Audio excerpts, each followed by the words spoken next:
Salah satu pengabdian kepada masyarakat yang dilakukan oleh Universitas Negeri Malang adalah Bina Desa.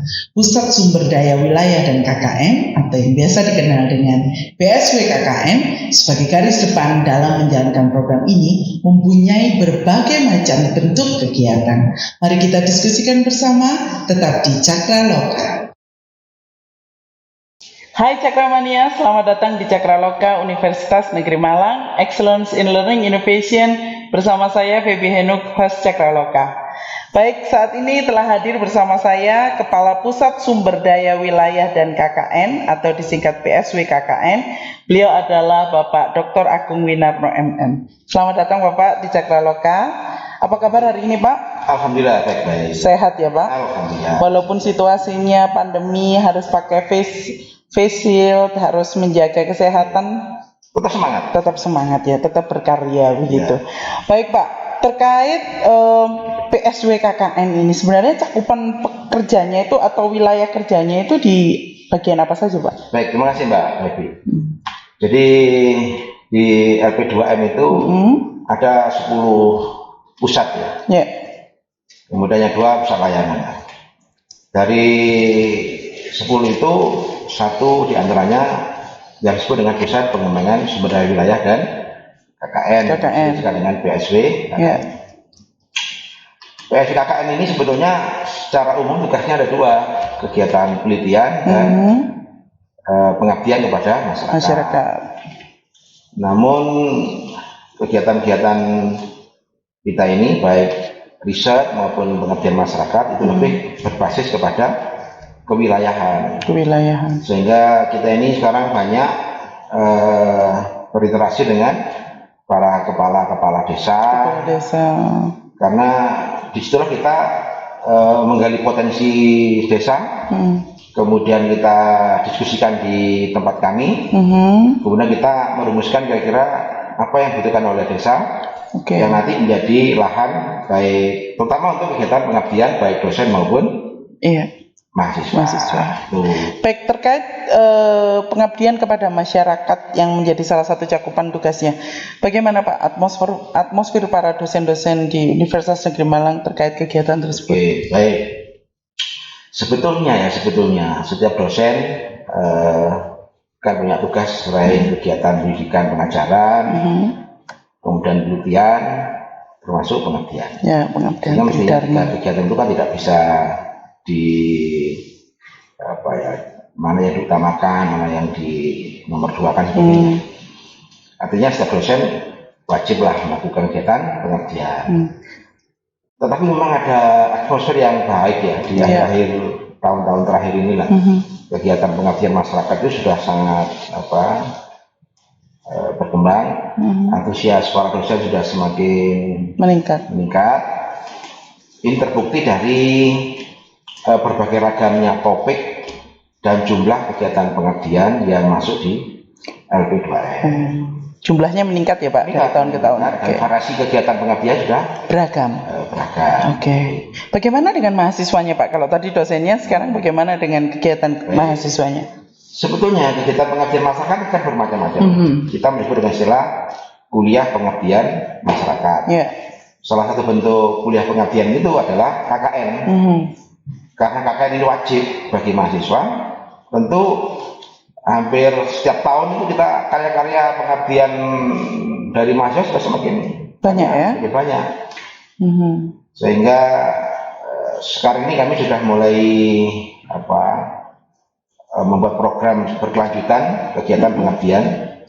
Dalam bentuk apa Pak kalau mahasiswa itu program pengabdian masyarakatnya? KKN mahasiswa itu sebenarnya punya karakter yang kita desain ya, sehingga kegiatan KKN mahasiswa tidak lagi seperti masa lampau ya. Kita itu kerja bakti, ngecat, bikin kaburan gitu ya, bersih-bersih desa itu, atau datang hanya tidur, pindah tidur. Sekarang ada lagi. Karena setiap kegiatan KKN itu ada target. Kita kegiatan KKN kita kan karakternya KKN kita harus melakukan kegiatan pemberdayaan. Bentuknya apa? Bisa pendampingan, bisa pelatihan, gitu kan? Memang ada kegiatan layanan seperti, makanya kita di KKN kita ada program yang wajib, ada namanya program pendukung. Yang wajib tadi itu pendampingan, pengenalan teknologi, pelatihan-pelatihan. Kemudian yang bentuk layanan tapi wajib, pendukung tapi wajib itu misalnya sebelum COVID dulu, semua KKN itu wajib membangun budaya belajar anak-anak, terutama anak sekolah. Sehingga mereka biasanya kalau sore hari itu di posko-posko mereka, bahkan di tempat-tempat wilayah KKN-nya itu suasana belajar siswanya terus digalakkan dengan model bimbel dan sebagainya. Nah, pilihan-pilihan program KKN itu ada nggak Pak untuk mahasiswa begitu? Jadi ada program KKN yang ini, KKN yang itu, atau jenisnya seperti apa begitu Pak? Masih ya, jadi KKN kita sekarang ada variasi, mahasiswa boleh milih, bahkan waktunya pun boleh milih dia. Gitu ya. Kita punya ragam KKN yang ditawarkan sesuai dengan di pedoman pendidikan UM. Itu ada namanya KKN reguler yang biasa dilakukan tiap semester dasar, semester genap, dan antara itu ya. Ada namanya KKN tematik. Tematik ini KKN yang disesuaikan dengan kebutuhan masyarakat. Atau pihak-pihak tertentu yang membutuhkan. Misalnya ada KKN Desa Sejahtera Mandiri, itu bersama antara UM dengan Kementerian Sosial. Ada namanya KKN Desa Sejahtera Astra. Itu bersama antara UM dengan PT Astra Internasional. Itu program-programnya yang menentukan mahasiswa atau ada program khusus dari kerjasama? Kalau tematik itu mahasiswa berangkat sudah bawa tema. Jadi tinggal melaksanakan saja begitu. Karena hasilnya sudah ada kesepakatan antara UM dengan pihak yang ketiga, yang sama kerjasama itu. Misalnya ada lagi KKN tema pemulihan pasca bencana, itu di antara tematik. Jadi ada KKN reguler, tematik, ada namanya KKN mandiri. KKN mandiri ini KKN yang inisiatif KKN yang pengabdiannya dari dosen. Misalnya dosen punya dapat kegiatan pengabdian dari dana BNPB atau DRPM itu.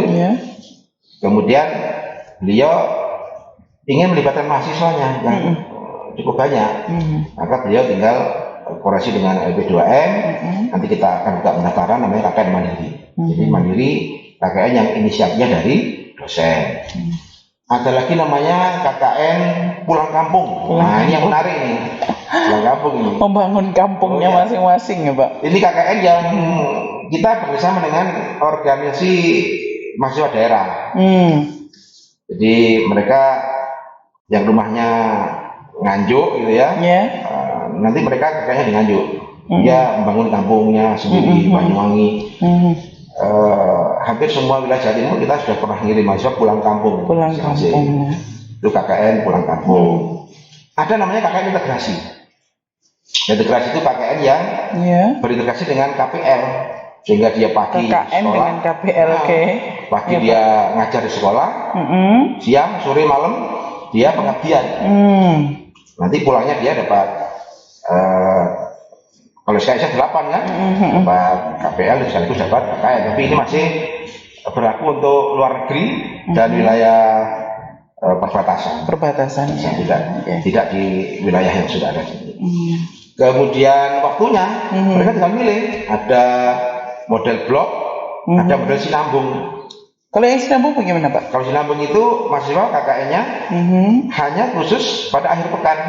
Jadi dia kuliah, hari Senin kuliah, Selasa, Rabu, Kamis dia kuliah, Jumat pagi dia berangkat ke tempat KKN-nya. Jumat, Sabtu, dan Ahad. 3 hari dia di lokasi. Kemudian balik terus. Durasinya sama dengan yang blok. Kalau udah blok kan hari ini berangkat, 45 hari ke depan dia baru pulang. Stay di lokasi. Kalau KKN yang sinambung itu tiap akhir pekan. Setiap akhir pekan. Jadi pilihannya ada begitu banyak untuk Cakramania mungkin yang sudah semester 6 menuju 7 nantinya itu akan mengikuti program KKN. Nah, program KKN itu tidak hanya satu saja pilihannya, tapi ada begitu banyak disesuaikan dengan karakteristik dari Cakramania begitu. Nah, kemudian saya mendengar bahwa UM memiliki desa binaan, Pak. Oh iya. Ya. Jadi begini, ini latar belakangnya. Ya. Dosen kita kan 1000 lebih. Ya. Setiap dosen itu katakanlah setiap 1 tahun 1 kali pengabdian. Itu kan ada 1000 pengabdian dosen. Ya. Dengan berbagai sumber pendanaan lah, yang dana swadana, mandiri atau dana yang lainnya. Selama ini kan pengabdian dosen itu tersebar di berbagai wilayah. Nah, tahun-tahun terakhir ini kita sudah mulai fokus. Jadi pengabdian dosen itu diarahkan ke desa tertentu yang sejak awal ada kemitraan dengan kita. Sebetulnya kita ini UM sudah punya MOU dengan berbagai wilayah kabupaten. Baik. Katakanlah di Malang. Kemudian beberapa desa di Malang ini sudah kita ikat dengan namanya PKS kerjasama. Nanti kita fokus di situ, bisa binaan di situ. Saya beri contoh nanti, kalau sekarang lagi digarap oleh banyak dosen, misalnya ada desa di Selorejo, Kecamatan Dau. Di Pedengan itu kita garap jadi desa wisata. Itu ada kira-kira 9 tim yang menggarap bersama-sama di sana. Tahun ini digarap bareng-bareng, sekarang udah kelihatan perubahannya ya, Pak. Perubahannya kelihatan. Tahun depan begitu. Sekarang ini sudah banyak sebenarnya, kita punya 20 desa yang sudah mulai kita secara khusus kita bina, kita dampingi. Dan dari desa itu ada berbagai karakter desa masing-masing. Ada yang dari nol memang. Misalnya kita sekarang membranding atau mengembangkan potensi desa dengan namanya Kampung Edukasi Batik. Kampung Batik. Di mana itu, Pak? Itu ada di desa Sumberagung, Kecamatan Ngantang. Di Ngantang. Ada di desa Sumberjo, Kecamatan Gedangan, Malang Selatan. Itu dari nol kita latih dengan dosen-dosen dan mahasiswa dari Fakultas Teknik. Nah, sekarang sudah mulai kelihatan. Ada yang tidak dari nol, sudah ada potensinya, sudah jalan, kemudian kita dampingi. Ada misalnya Kampung Rengginang, dia satu kampus juga. Kampung Rengginang ya. Produksinya rengginang. Ya. Tapi selama ini nggak ada perkembangannya. Nah, minta didampingi agar berkembang. Ya. Kemudian mahasiswa kita kirim ke sana. Beberapa waktu yang lalu sebelum COVID itu ada festival rengginang. Kita branding lewat marketing sebagainya. Ada beberapa kampung yang sekarang ingin mengembangkan potensi kopi. Ini juga kita kembangkan. Kita bantu mulai pelatihan pengolahan kopi. Bahkan alatnya sebagian kita carikan sponsor ya. Dan banyak yang kita baik dari Kemensos dengan program Desa Sastra Mandirinya maupun dengan PT Astra Internasional dengan Desa Sastra Astra. Kita bantu beberapa alat untuk kopi. Ada kampung jamu juga di daerah Kromengan. Kampung jamu. Sekali-kali bisa Mbak Mepin bisa. Itu justru dibutuhkan di situasi pandemi ini ya, Pak ya. Kampung jamu. Nah, terkait pandemi, Pak, bagaimana pelaksanaan KKN? Kan mahasiswa tidak boleh hadir di tengah-tengah masyarakat, tapi program tetap harus dijalankan, mereka tetap harus mengikuti. Adakah hal yang khusus terkait ini? Kemarin kan juga itu jadi persoalan itu, kita ini mau KKN apa tidak, macam-macam. Ada diskusi dengan tim pengembang, dengan pimpinan, kemudian kita sepakat kita KKN, tetapi KKN-nya berbeda, tidak stay di kampung ya. Kita memberi namanya KKN edisi COVID dengan tema besarnya dari rumah mahasiswa membuat karya pengabdian. Kita awalnya agak bingung gimana KKN kok daring gitu ya, tapi luar biasa. Kalau tidak percaya nanti bisa lihat karya-karya pengabdian masyarakat yang daring, justru mereka kreatif. Gitu ya, Pak. Banyak karya-karya tulis, termasuk buku-buku, panduan-panduan untuk bagaimana masyarakat mengenal tentang COVID dan bagaimana mencegah penularannya. Kemudian karya-karya mahasiswa yang inovatif untuk alat cuci tangan, macam-macam ini. Saya justru tertarik dengan respon masyarakat gitu. Mungkin masyarakat yang selama ini ketika ada KKN yang reguler itu hadir, mereka bersentuhan dengan mahasiswa, bertukar pikiran. Bagaimana dengan situasi COVID ini? Bagaimana respon masyarakat dengan KKN pada situasi pandemi ini, Pak? Jadi begini, jadi memang kita memberi kesempatan kepada mahasiswa untuk awalnya dosen terutama kita minta para dosen pembimbingnya itu di awal-awal sebelum buat karya itu untuk berkomunikasi dengan kepala desa. Kita akan punya list nama-nama kepala desa dan nomor teleponnya. Yang mereka tidak mungkin hadir di lokasi bisa lewat telepon untuk berkomunikasi tentang kebutuhan desa. Yang sempat hadir bisa hadir sekali itu untuk tentu dengan protokol kesehatan. Kemudian dari sanalah dosen diskusi dengan mahasiswanya. Rata-rata mereka daring juga diskusinya kan, daring. Kemudian merumuskan program apa yang dibutuhkan oleh desa. Nah, itu yang kita buat. Nah, menjelang akhir KKN, karya-karya mereka kita serahkan ke desa. Ada yang menyerahkan langsung, ada yang karya-karya yang bisa dikirimkan lewat email, lewat apa, itu bisa. Nah, sehingga interaksi dengan masyarakat tidak langsung, tetapi karya-karya mahasiswa bisa dirasakan. Misalnya mahasiswa kemarin sempat lah, yang layanan itu misalnya membuat rata-rata kita wajibkan setiap desa itu ada bantuan masker, 1000 masker. 1000 masker. Satu kelompok, 20 orang itu 1000 masker. Wah, itu luar biasa. Termasuk bagaimana membiasakan menggunakan masker.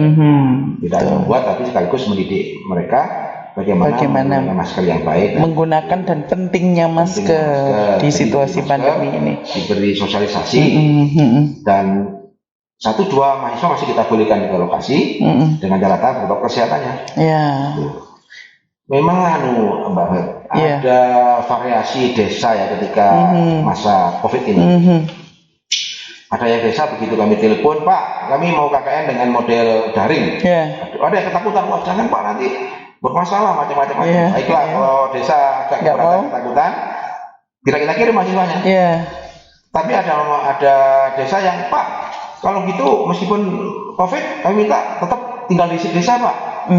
Karena kami biar mahasiswa tidak wirawiri dan kami butuh tenaga mereka untuk membuat desa kami tangguh COVID macam-macam. Tapi kita sudah punya pedoman. Pedoman kita, pokoknya KKN sekarang ini adalah KKN daring. Tidak boleh mereka datang ke desa.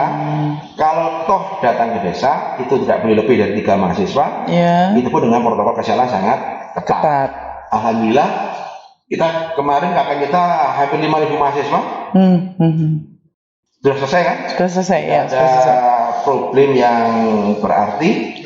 Tapi direspon positif ya Pak oleh masyarakat. Tetap mereka berdampak kepada masyarakat itu. Betul.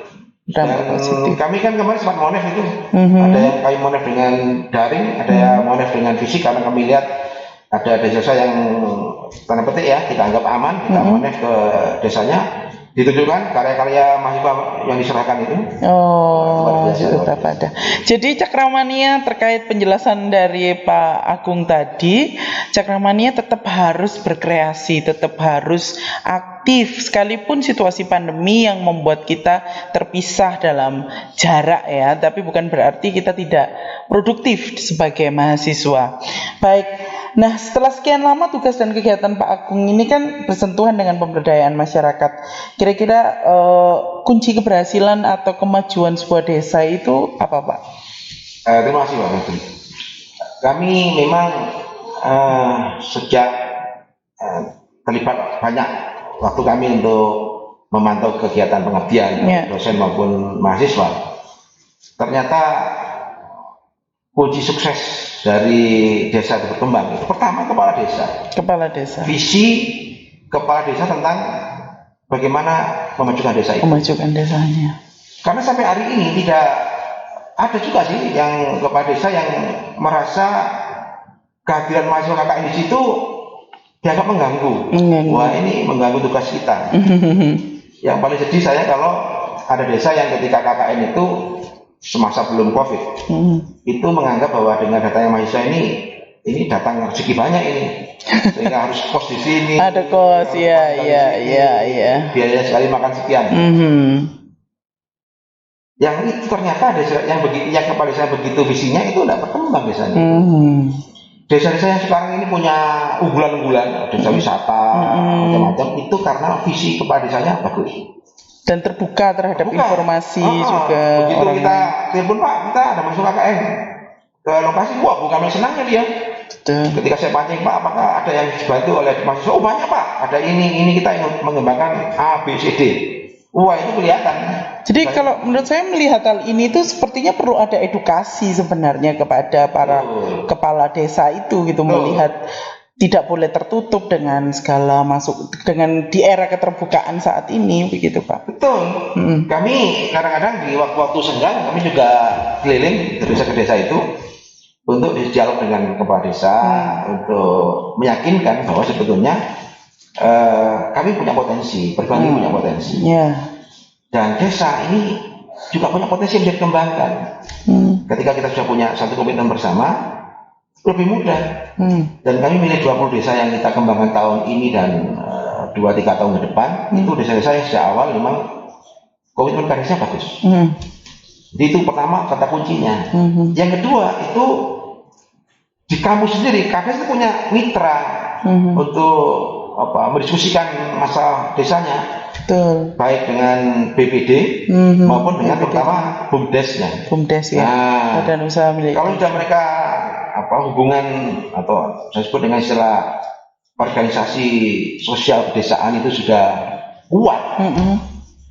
Desa mau apa itu bisa. Ya. Kemudian beberapa indikator begini. Desa yang kades yang punya visi. Ketika ada KKN, dia minta ke DPL, Pak, bagaimana kami tidak hanya KKN saja, Pak. Bagaimana setiap saat itu kami didampingi. Dan banyak yang kirim surat ke kami, kepala desa minta kirim surat ke kami untuk minta didampingi. Kita masukkan ke dalam list desa yang memang sejak awal butuh didampingi. Dan itu kemajuannya banyak. Ya. Nah, pertanyaan terakhir ini Bapak. Ke depan apa yang dilakukan oleh PSW KKN terkait dengan pengabdian masyarakat baik yang dilakukan oleh dosen dan mahasiswanya? Oke. Kita sekarang sudah punya peta potensi dan kebutuhan desa. Harapan kami nanti kami akan diskusi di tim DLP2M agar kegiatan pengabdian dosen dan mahasiswa itu fokus di desa-desa yang sudah masuk daftar desa mitra kita. Saya bayangkan katakanlah kalau ada 1000 dosen, 1000 pengabdian, kemudian setiap 10 dosen, 10 tim dosen dan timnya itu fokus di desa-desa mitra ini, maka dalam waktu setahun kan kelihatan itu hasil pendampingan kita.